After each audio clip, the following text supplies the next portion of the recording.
It's the midway point of the 2012 season. This is Full Flow Video brought to you this week by Match-A-Texture, a great wintertime activity. Build your own Notre Dame cathedral today. Match-A-Texture. I'm here with Commissioner Tony Davis. I am league analyst Spencer Bratton. Tony, week 6, your thoughts? In the words of Noob, yeah. Let's get into it. Here we go. Starting from the bottom on our page, we're going to go with Joel versus Kirby.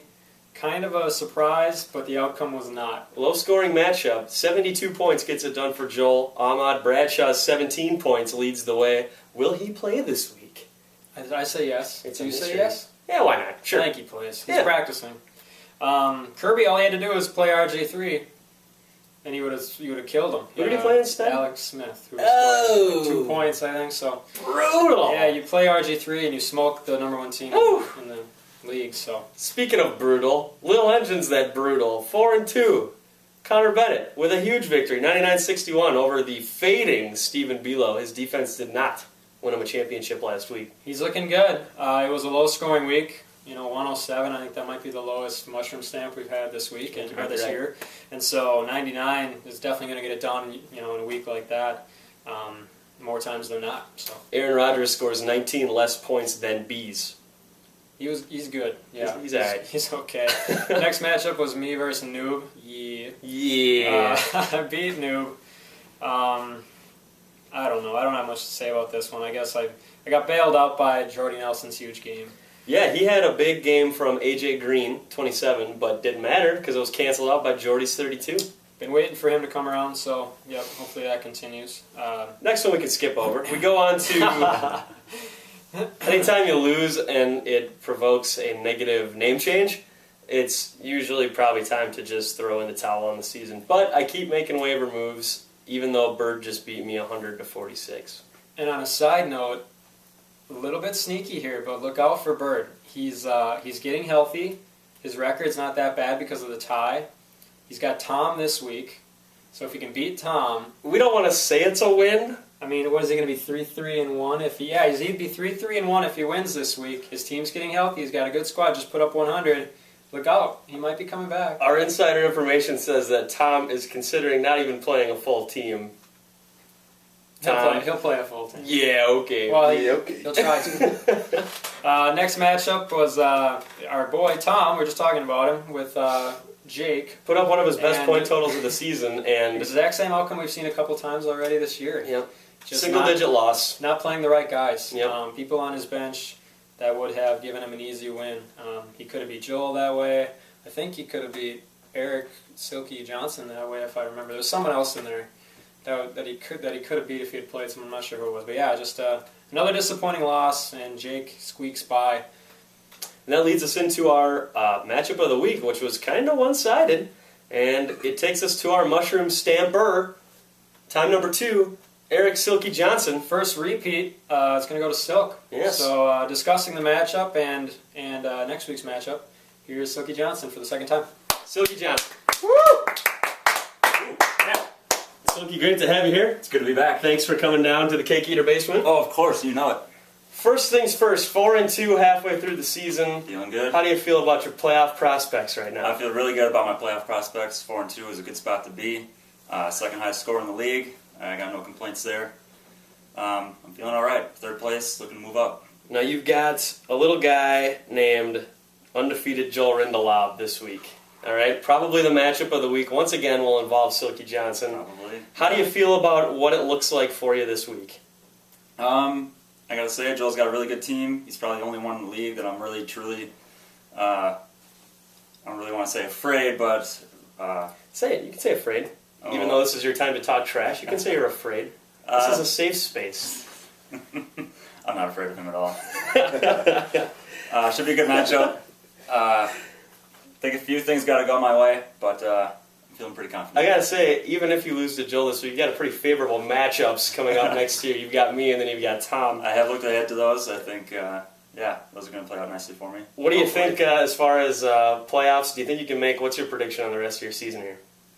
I haven't really thought too much ahead into the rest of the season. Smart. I think if I Gosh, I think if I just maybe go 500 all the way out, finish like 8-5, 7-5, I think 7-5, we'll be pretty close. All right. Well, finally, it's your time. Talk some trash. I don't really have a lot of trash to talk to Joel. That's disappointing. He's got a good team. I respect him. But I did want to shout out to my boy Tom. His team is so bad, and he makes so many mistakes. I'm excited to beat you in the coming weeks again. I think it's going to be not as close as last time. So thanks for the win in advance. Thanks for being here, Silky Johnson. Thank you. Mushroom stamp number 2, Silky Johnson. Maybe my second or third favorite rivalry in the league. Silky and Tom, really no reason to put them together, but man, do they hate one another. Well, the reason is exactly that. Yeah, they just talk so much shit all the time anyway. Not even about football. It's just a natural progression. That's right. Let's do some waiver wire talk. Oh, waiver wire. No trades this week. Pick of the week. Yeah, we Bryce Sylvester Stallone. were talking about having Sylvester Stallone come in and do that, but He wasn't available. He was taking some HG. so we brought in the next best thing. Waiver wire America's number pickups. 1 Sylvester Stallone in person. Who's your guy this week? This week, my number 1 pickup for the waiver wire has to go to, I don't know. None of them are really like, I don't know. I picked up Felix Jones and he's going to start. I knew you were going to say that. But I don't want to say that. I had the Packers ready to go, but you took them. Packers deep. I think they'll do pretty well against St. Louis. I like your pick. I like Donnie Avery as well. I think he's a good That's pickup. a good pickup. Yeah. He's getting a lot of targets, and they got a good matchup. against Also, the Cleveland secondary. Tom Wick just picked up Stephen Hill. That's a sneaky pickup as well. He's only played 2 games this year, but he's already got 3 touchdown catches. And I did want to mention before we move on, we neglected to talk about the trade last week. Oh, yes. Excuse me, with Jake and Bird. It had just come in, so apologize for that, guys. But as you probably know by now, Jake and Bird pulled off a trade. It was Brandon Lloyd and who was the running back? Donald Brown. Donald Brown for Nix. Hakeem Nicks and Ben Tate. Yep. So that happened, and pretty even trade, I think, so far. Had a couple of hurt guys in it at the time. Oh, it's kind of weird. Kind of a weird one. Yeah. Sneaky one in there. All right. Here we go. Next week. What are we in? 7 now? Week 7. Week which is 7. The biggest bye week of the year, I believe. 6 teams with byes. A couple people really struggling to fill the teams out this week. Yeah, it just seems like a rough one. So we can let's start right at the top. Sure. Sure. Yeah. We've got 3 matchups with losing teams, and we've got 3 matchups featuring 500 or better teams facing each other this week. Kind of weird. Bottom playing the bottom, top playing the top. But one of those terrible matchups is me and Kirby/Bedard going up against each other. Congratulations to Nick and Jeremy getting up to 3 and 4, back into the playoff hunt. Next up, we have Bees and Holston in what might be a bit of an elimination game: 2, 3, and 1 versus 2 and 4. Yeah, I mean, I don't know who I like in this game. They're both kind of inconsistent, I guess you would say. Yeah. Really good some weeks, really not great other weeks. Throughout the years, really, for both of them. It's a big week for them, like you said, with the bottoms playing the bottoms. You know, you don't want to lose those games. That's right. You really got to try to beat the lower half, the bottom half of the league standings. So big game for those teams. Right now, it looks like it's projected at 94-106 in favor of Holston. So we'll see if that changes if there's some missing roster spots or something. But Sneaky big one, Brian versus Connor. That could kind of separate pretenders from contenders right there. huge game. I think they both say that, admit to that. I think Connor, I know he's down a running back right now. He had to put in Hardesty and Blunt. Oh, It's pretty brutal. yeah. But that's how it goes in the waiver wire and the bye weeks. I mean, you're gonna have that a couple weeks. It's not a big deal. I think I'm still gonna pick Connor in this one. Charles and McGahee both on byes this week? They are. Oof. Week 7, it'll do it to you. That's a big game though. It big is. game for Brian especially. Another big one, Hanson, defending champ, going up against the commissioner. 4 and 2 for Tony, 5 and 1 for Jake. How do you feel about your prospects this week? It's a close projection right now. He's tough. I got to give the edge to him right now. I have a little more. I don't know. My bye weeks aren't really. The teams I'm going up against are terrible. My matchups. It's all red along the right there when it's the opposing ranks. Yeah. They're all in the red. So don't like my matchups at all. Give them an edge for that reason. Otherwise, it should be a good game. Won't be devastating if either of us lose. So good luck, Jake. Bird, as we said, getting healthy, going up against the winless wonder, Thomas Wick. He can get back to 500 at 3-3 and 1 with a This victory is my on time. game of the week, Probably not your Okay. game of the week. We can have two. I claim this as my game of the week because I just think it's hilarious.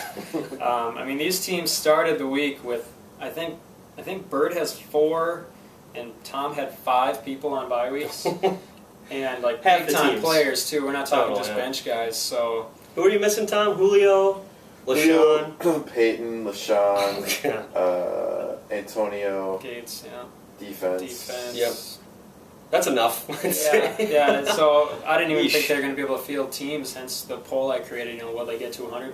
They're both putting full rosters out there, I think. So it should be really interesting to see who wins this one. And if Bird can win, like I said, look out. So that's my game of the week. Your game of the week, the big one. Got to go with the one we just talked about with our guest, Randy 500, 6-0, Frank the Finger Blaster, 4-2, but on the way up. Can Joel continue his undefeated streak? It just feels like, especially with the win last week, real narrow victory. 72 points in the victory. Feels like yeah. he's teetering on a loss. This could be a huge opportunity for Silk to go in and sneak out with a win over the undefeated. He's having to start Carson Palmer at quarterback, but Silky's got Jay Cutler in there right now, so kind of a wash at quarterback. Yep. Yeah, I mean, do you have a pick for this one? Yeah, I'm gonna go. I'm gonna keep the streak alive. I'm gonna go to 7-0 with Joel. I think. It's hard to go against that logic. He's just been so good all year. Yeah. If Bradshaw plays, I pick Joel as well. So It's going to be tough if Ahmad has to sit. He might have to go with like a David Wilson pick. he has Andre Brown now. Oh, yeah, okay, well, that'll work then. It's okay, I guess. Yeah. I don't know. He's not Bradshaw. He had one good game, but yeah, he'll be the first one to tell you it's not Bradshaw. So. Yep, I think we're both going to go with Joel. Just go with the stats on that one. But until history proves us wrong. So, any final thoughts, closing thoughts? Well, yeah, we're going to see some separation, I think, and we're going to see some regression to the mean, I think, this week as well. We'll have another muddled middle with some of our winners coming from the bottom, some of our losers coming from the top. So it'll be exciting to see how it shakes down this week. This is it. It's getting into desperation time. Bye week hell. So good luck this weekend, and we will see you next week. Thumbs up.